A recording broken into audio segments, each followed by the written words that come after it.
We are going to be looking at problem number 25. This is from section 2, chapter 2, section 2. And so the problem reads as follows. If $1,000 is invested at 6% simple interest, the initial value and the future value S at the end of each 5 years is shown in the table below. The question that we ask is this a linear function? Or let me repeat that after I get this set up here.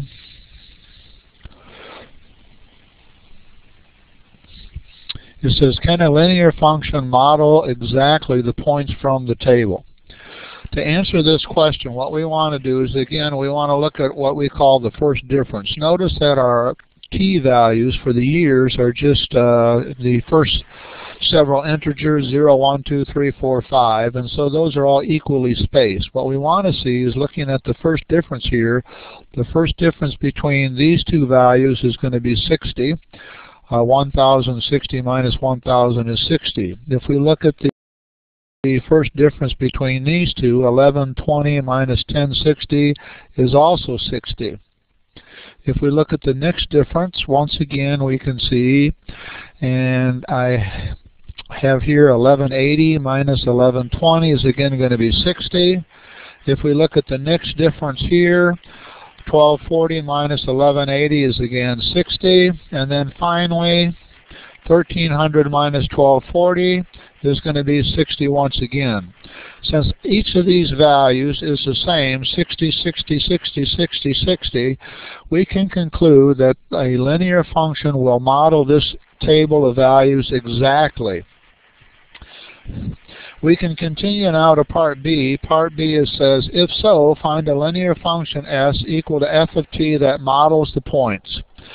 Since our first difference is a constant of 60, and the slope then of this is going to be as follows. Our slope is equal to the change in y, and so I'll put the change in S divided by the change in